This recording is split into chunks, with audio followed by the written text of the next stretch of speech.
Happy New Year, everybody, and welcome to season number 2, episode 1 of the LinkedIn Live Lunch Hour. I'm your host, Michael Goldberg, and I hope that everyone had a happy, safe, healthy New Year and Christmas, Kwanzaa, Hanukkah, whatever you celebrated.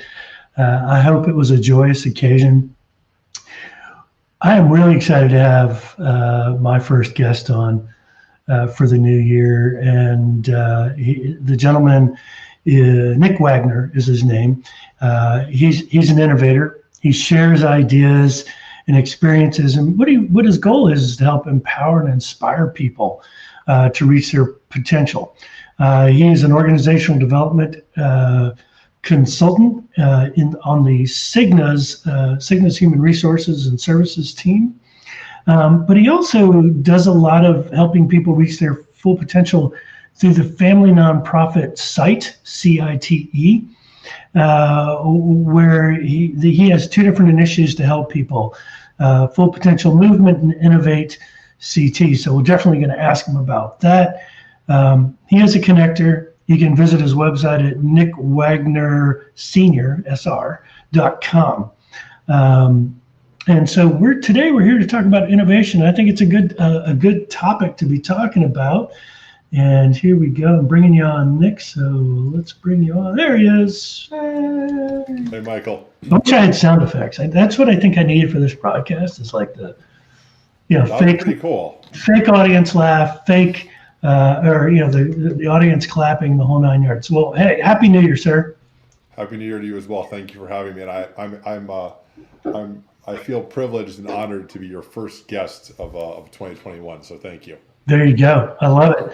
Hey, probably a lot of people are saying, and I've been getting some different views. People are going, well, do you think people are out of town this week? I asked a couple of people that, and some people said yes, and then a lot of people said, well, now I've been getting out of office messages that they'll return to the office next week. So are you on PTO or are you? Yeah, so I'm back working from home. I've been working from home since March because of COVID. So I'm back to work this week. Spending my lunch with you. So I scarfed my lunch quickly before I jumped on here today, so I wouldn't be eating in front of your audience. But I'm thrilled to, for the next half an hour, go through some questions and some topics with you. Yeah, no, absolutely. Now you said you had PTO for 12 days, right? Yeah, I usually take off the week between Christmas and New Year's. So I have 3 little kids. One of them may visit us during this. So just, I'll give that warning now. So bring her on.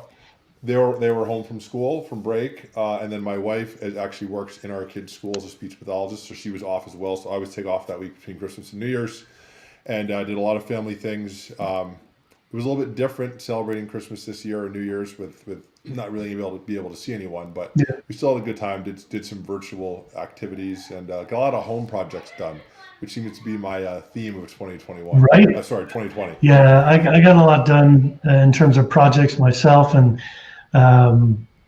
game night seemed to be, I don't know how old your kids are. I think I heard them in the background. They may be younger than mine. I've got a 25, a 22, and a 18-year-old. So the middle one wasn't able to be with us, unfortunately, but I had 2 of my 3 children home, and a lot of game nights, a lot of fires by the fireplace, and binge watching the whole 9 yards. So it is. Yeah, we definitely played some games too. Uno is probably their favorite one to play. That's funny. So you're a little overmodulated there on your on the microphone. Just FYI, on the audio. Just FYI. Yeah, Uno, love Uno. In fact, last night I think I played with the family like 4 or 5 games of Uno straight. One of those games I think went 45 minutes. Yeah, it gets pretty intense. I won't lie to you. The Uno games, we have to take a break sometimes. We can't play that many in a row because the kids get a little angry when I beat them. So, is the audio better now? Yes, thank you very much. Okay, cool. Okay, so all right. So let's jump into it. So why don't you kind of give us an audience? I'll ask the old interview question. Why don't you tell us a little bit about yourself, let the audience get to know you a little bit, and then we'll kind of dive in. Yeah, so I appreciate the very kind introduction. So When I introduce myself to people, Michael, I usually tell people first I'm a husband and a father, so family always comes first. That's probably the most important thing to me. So I start there, and then I try to define who I am, less about what I do and more about what I do, right? Not where I necessarily work, but what I do. So I try to help both people and teams reach their full potential. And I do that both at work, in my full-time job, and through my family's nonprofit. So I have a passion for helping people. I have for many years. I would say it's come alive even more this year as I moved into my 30s. And I think we lost you, Michael. Nope, I just removed myself from the stream so that you get full center attention, my friend. Got it. Okay. All right. So I didn't realize. My apologies. So you mentioned in the introduction that we started my family's nonprofit. We started that a few years ago, and the intent of that was really for us to be able to give back to our community. So focused here in Connecticut is where we live, so we do a lot of work within the community here in Connecticut. But you did mention my initiative, the Full Potential Movement, where I actually, this is a little bit different because I'm usually the one doing the interviews. I do a podcast every Sunday night live on LinkedIn where I hear about people's career journeys, and the whole intention of that is to let other people hear from successful people, to hear about their career journeys, and hopefully they get inspired by those individuals. So I have a passion for helping. Like I said, it's really come alive in the past few years. Really, since I made the switch from IT to HR, which we'll probably get into. I used to be in information technology. I actually went to school for that, and I was previously an entrepreneur where I own my own business as well. So I've been in HR now since the end of 2013. So definitely a little bit of a unique career journey. I was going to say, going from IT to HR, I've not known one single. You're the first one. So let me tell you how it happened, because people always ask that question, and I meet with a lot of people that want to get into HR, and they ask me how I did it, and I actually tell them I snuck in because I really believe that. So I was in IT. I loved my job. I worked on some amazing projects within our like all of our customer-facing applications. So think of our websites, mobile apps, things like that. And then I got asked to run the intern program for information technology. I actually said no a couple times, and they finally convinced me to do it. I did that for about a year, and then was asked to run the entire early career development program for information technology for Cigna. So we call it the Technology Early Career Development Program. I ran that for about 3 years, and it was 2017, Michael, where I had to decide, am I an HR person or an IT person? And in 2017, I spent probably the first 9-10 months of the year trying to figure that out, and ultimately decided to stay in HR. And I'm currently an organizational development consultant. So that's where I ended up. And I think that's kind of brilliant, because when you look at an organization, Fortune 15 company, all healthcare. We're not gonna dive into stuff that too far, but just I think it's a pretty interesting transition that someone makes, because one of the most complicated groups, whether it's Cigna or Joe's hardware store, is if they're using the internet and they have IT people, let's say, that IT can be a very difficult to figure out the design elements around setting up the organization and succession planning, and making sure that IT and other leaders are bought in. I think you made a really cool transition. I love that. Right. So I'll say this: running the leadership development program was a phenomenal experience. I was responsible for all the hiring for all of our early career talent, the interns, the co-ops, the full-time associates. Their development, their learning, their training, like their placements for jobs. That was an awesome experience to be able to help bring that many people into the workforce, into what was for many of them their first full-time job. That was extremely rewarding, right? And that's where I really think I found the passion, Michael, for helping people with their careers, because I had career conversation after career conversation on a daily basis. And that was ultimately, I asked why they wanted me to run the intern program, then the full-time program eventually. And they said, because you had the background from IT, and we felt that your experiences could help the early career associates. So that was really where I kind of found that passion for helping people with their careers. I really enjoyed that. And then it was funny when I tried to figure out what I was going to do next. I talked to like every department in HR. I talked with people in IT, and ultimately the job I'm in as an OD consultant, it seemed to align very well with a lot of the skills that I had from a project management perspective and an influencing perspective, and the whole idea of helping, again, kind of continuing the idea of helping people, but this time as an OD consultant, I do a lot of stuff with teams, with broader organizations. So I actually don't support IT, which was a really interesting shift for me. When I took this job, the conversation I had with my leadership at the time was, you could support IT in what you know, or we could stretch you and have you support other organizations you've never supported before. And I went with that second option, which was really great because I got to meet other leaders, learn more about the organization and the business by supporting a group that I had not supported before or was not a part of. So that was a really great experience. But I still get, as an OD consultant, the ability to help individuals from a career perspective, help teams from a development perspective. So I really love that piece of it. And then as I found this passion in HR for helping people, that's when my wife and I took the passions that we both had to create this nonprofit for our family, with the whole idea of giving back outside of what we do from a day-to-day perspective in our jobs. And the goal is to eventually have the kids be a part of this. And it really has been, for me, a very rewarding experience.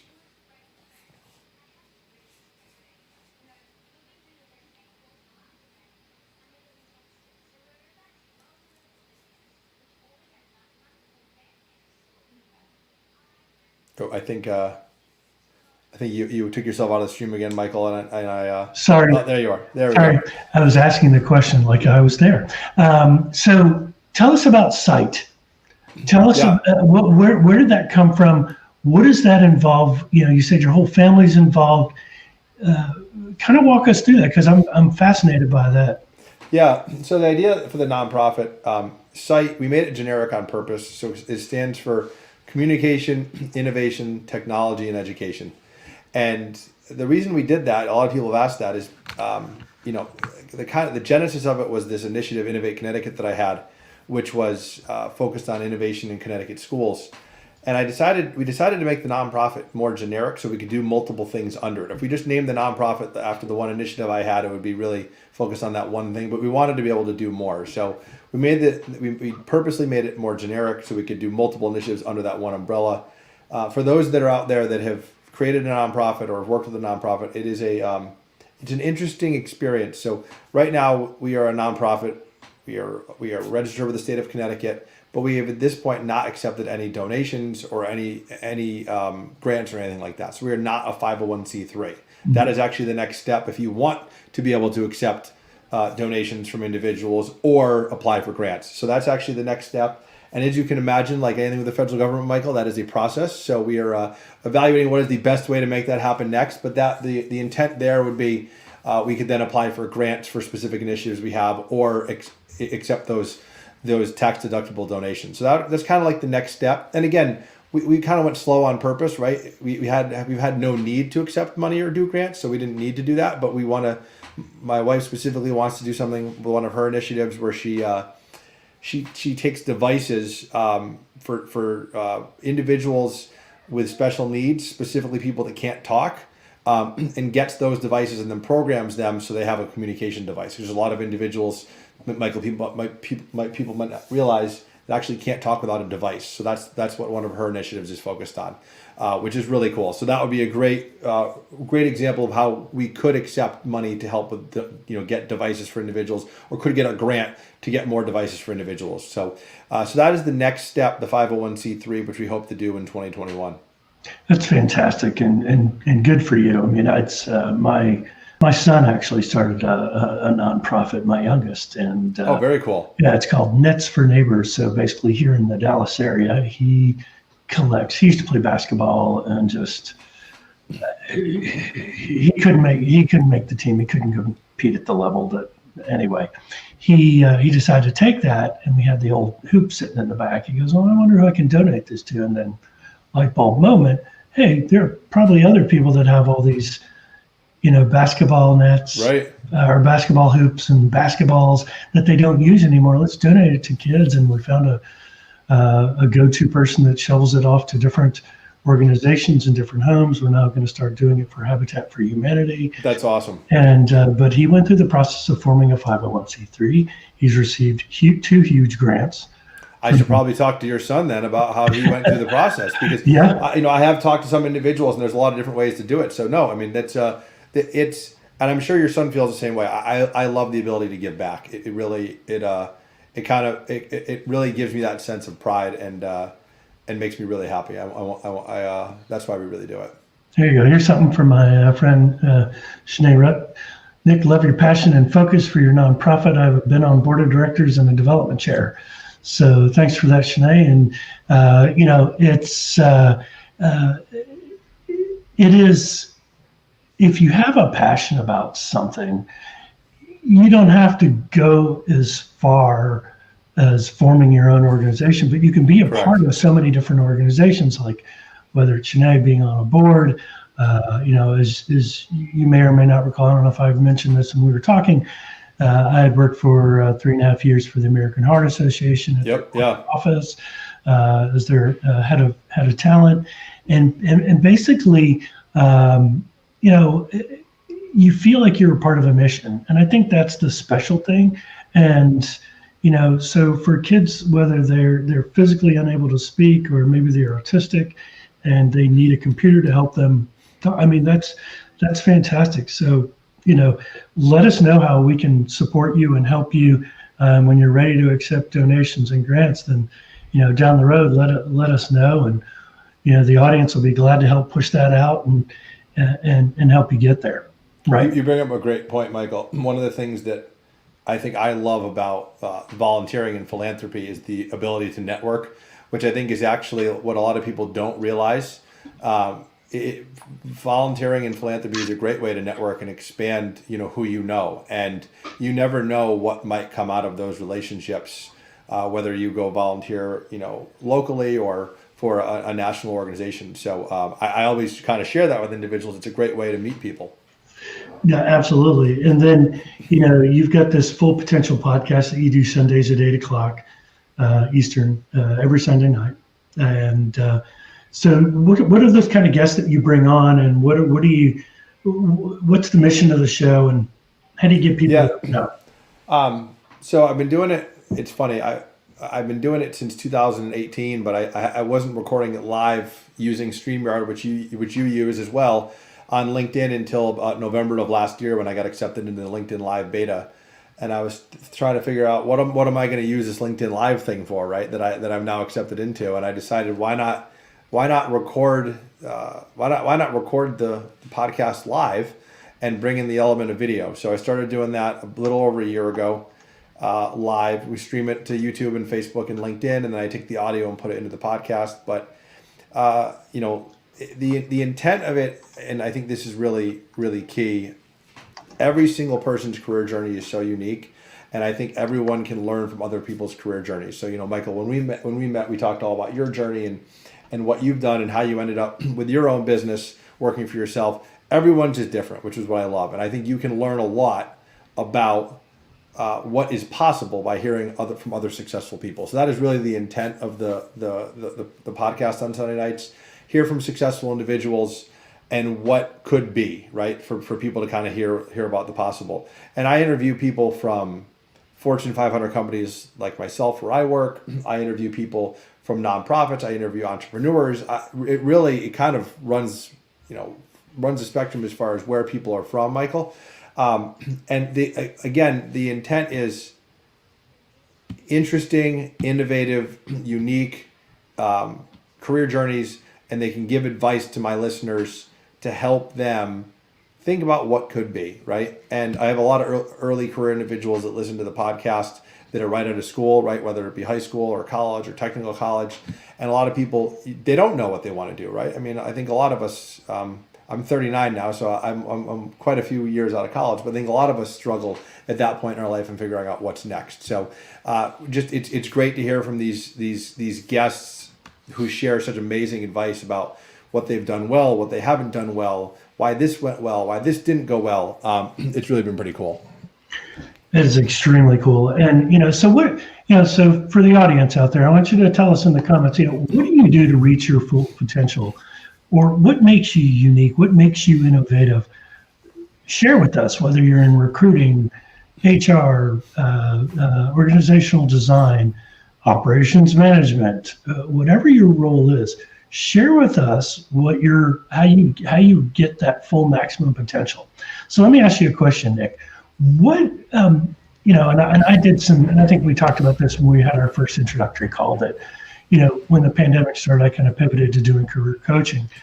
And one of the things that I found it very hard for people to do was to talk to me about their potential and what made them unique, and how to tell the story about themselves without feeling like they're bragging too much.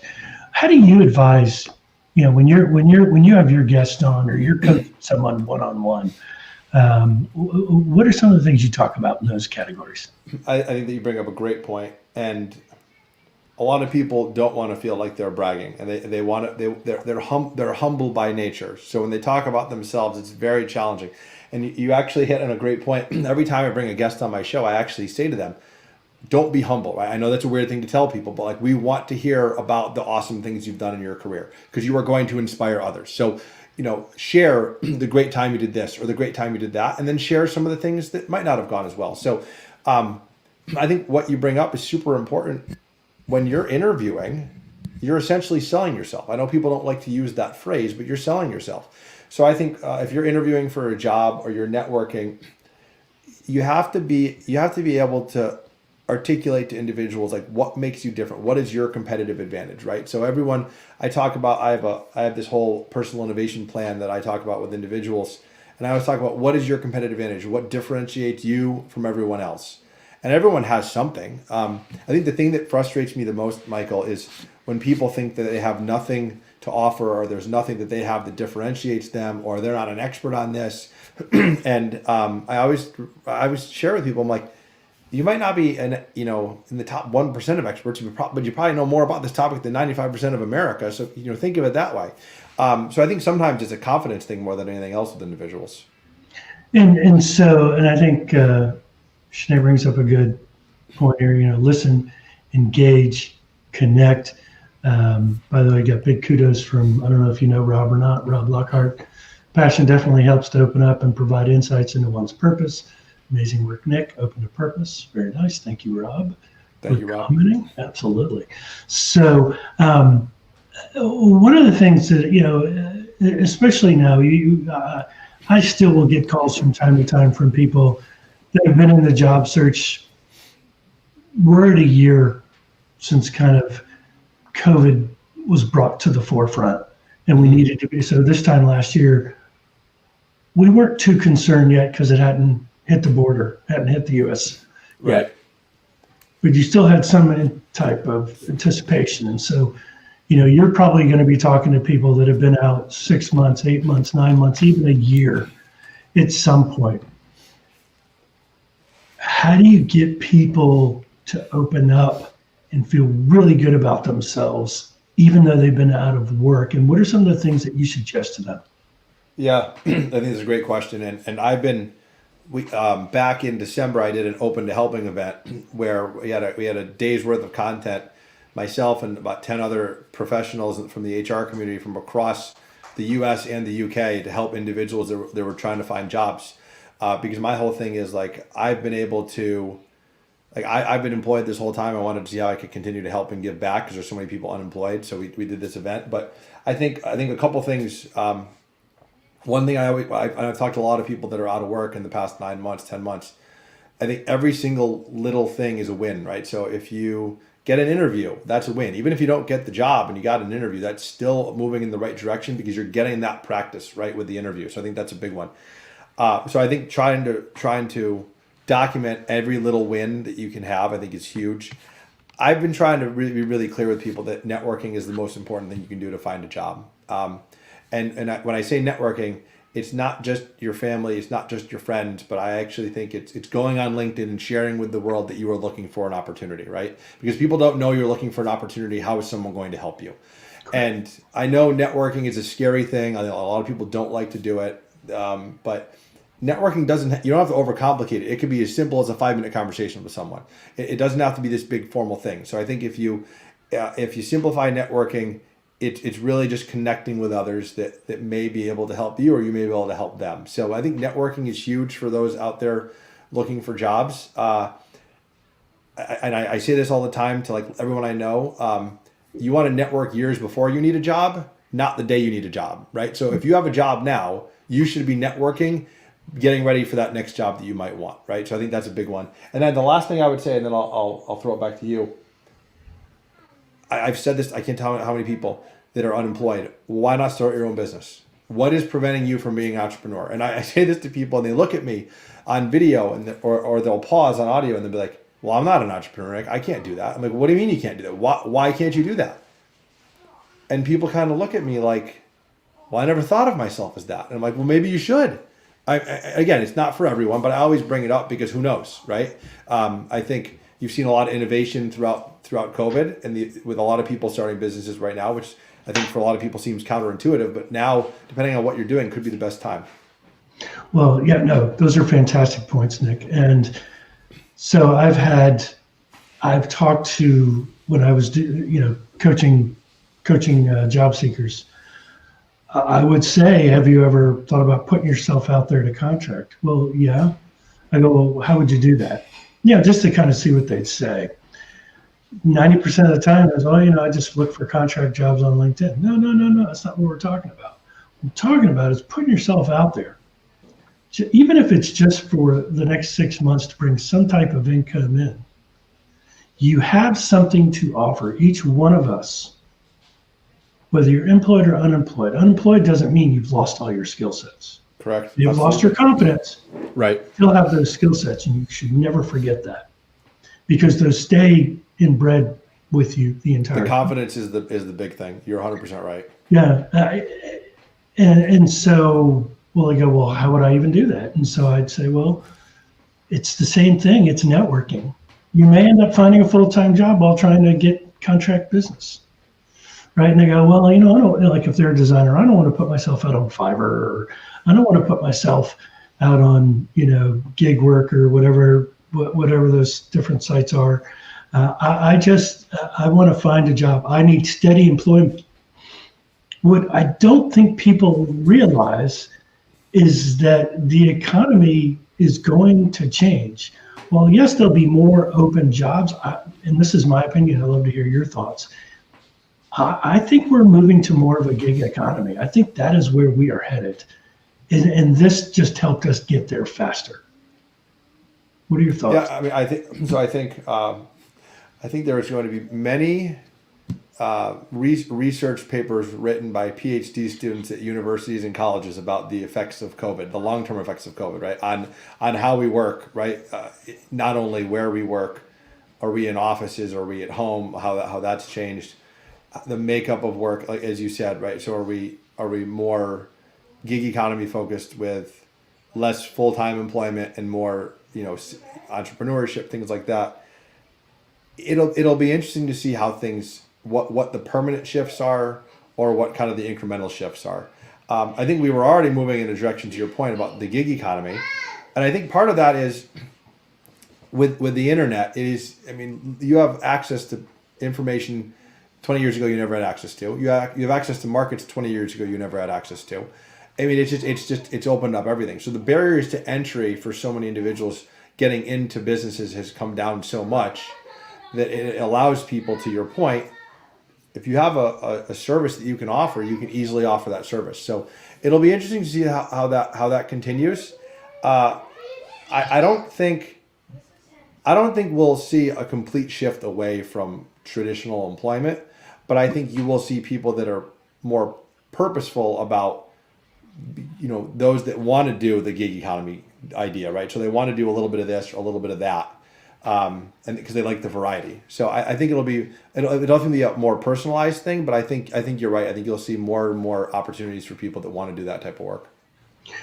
And there's when you look at it right now, there's still quite a few Americans still looking for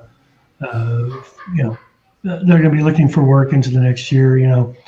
I'll be honest, on Sunday evening I was talking to a friend of mine. I go, I don't know what it is, but I'm nervous about tomorrow, and I don't know what it is, because I wonder if some people thought, okay, January 1st, it's not that COVID went away. Yeah. But that, okay, we're over the hump. Well, we're nowhere near over the hump. And I think people are still going to have to dig deep and be innovative to make an impact on organizations, on clients, and on other individuals. Yeah, no, I think there was definitely something psychological about the end of 2020. I agree with you there, and people were excited for it to be over. But I think you're right. The pandemic is definitely not over. I mean, I think we're all excited about the vaccines and those rolling out, and that's really going to be what we need to kind of get back to what we would consider our new normal. But you're right about that, and I think the people that are unemployed, and I think the amount of people that are out of work will probably continue, unfortunately, until we have herd immunity here at least talking about us in the U.S. Right? Mm-hmm. It'll be interesting to see how quickly some of those jobs bounce back once we do reach herd immunity, specifically like the tourism industry, the hospitality industry. Those industries have been hit very hard because of the pandemic. Because as you know, Michael, right, there's industries that haven't really been affected by this, that everyone moved home and just kept working, right? And there's other industries that you just see restaurant after restaurant shutting down. So it's definitely affected industries in a very different way. And I think the other interesting thing will be, how do people from those industries pivot into other opportunities? Yeah, absolutely. And our friend Rena agrees with us that there'll be papers written on the future of work because of COVID. Rena, your paper on this is due tomorrow. So I'm kidding. But thanks, Rena, for chiming in. I appreciate that. So it's the 35, 40 minutes tends to go by like that. So if there's any questions out there, you want to throw in a question to Nick or have a comment, let's get those coming. Certainly, or let's get those going, because we do need to wrap up here soon. He's got to get back to work. Let me ask you, what are some of your personal goals for, not resolutions? Notice I did not say resolutions. What are some of your personal goals that at the end of 2021 you want to be able to go, yep, did it? Good question. I think the first one, I've been working on this for a while, is just be more empathetic. I said that on another LinkedIn question like this. Be more empathetic personally with my family, not so much at work, but more on a personal level. That's a big one. So I say personally, be more empathetic. From a work perspective, I am looking for a new opportunity in 2021 internally at Cigna. So that's something that I'm focused on for 2021. And then from a nonprofit perspective, the goal is to release my first book, probably May, June timeframe, called 10 Secrets to Success After Graduation. So really looking forward to that. Working with an editor now to start that process of the editing.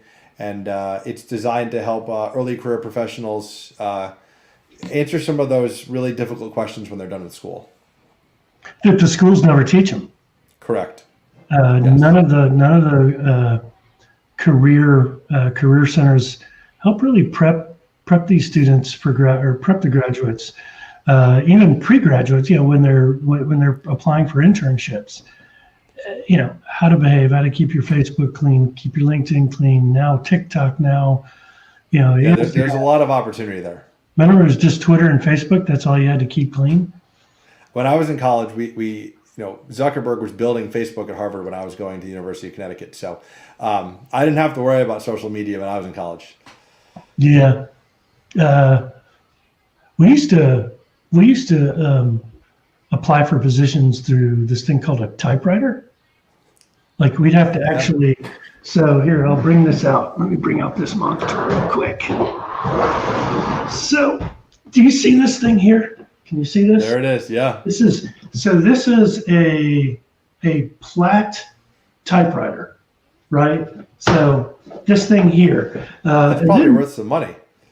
I don't know. It weighs about 200 pounds. No, literally, it weighs about 75 pounds. I'm not kidding. But there is a lot to worry about. Now we've got this new networking tool, and I always forget the name of it. Not Coachability. What's it called? Help me, somebody. It's called Clubhouse. Clubhouse. Have you heard of this? I haven't heard of that. No. Let me tell you something.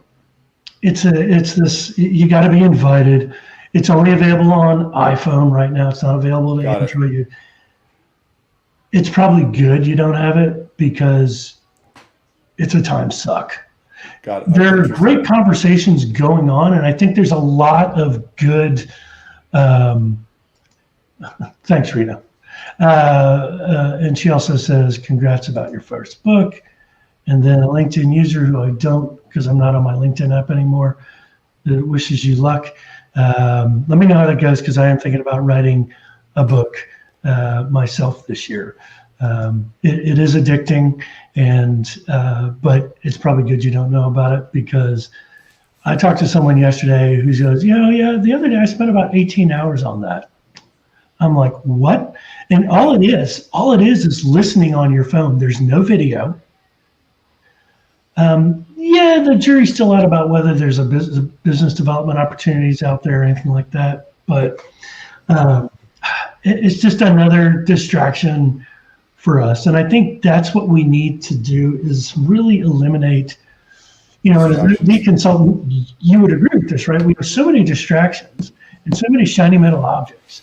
I'm reading this book by Mark McGowan called Essentialism. I don't know if you've heard of it. No, I haven't heard of that. It teaches you how to focus your energy on the things that are going to drive your business, right?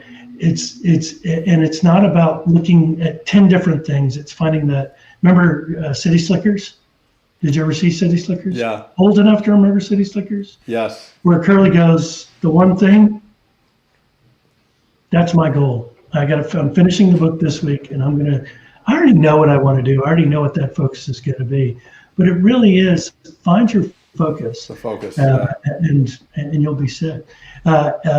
So any parting words of wisdom before we? No, I got to run to another meeting, but thank you so much for having me on. I look forward to meeting with you today, and again, it's interesting for me to be on the other side of this, because I'm always the one doing the interviews. So I appreciate you having me on, and I wish you and your listeners the fantastic 2021. You as well, Nick, and thanks again. Thanks everybody for joining, and we will see you. Actually, we're going to have I think 1 or 2 more lives upcoming this week, little surprise lives. And then we'll be back next Tuesday at around 11:20 in the morning Central Time. So make it a great week. Be safe. Wear a mask. Take care, everybody. Thank you, sir. Have a good one.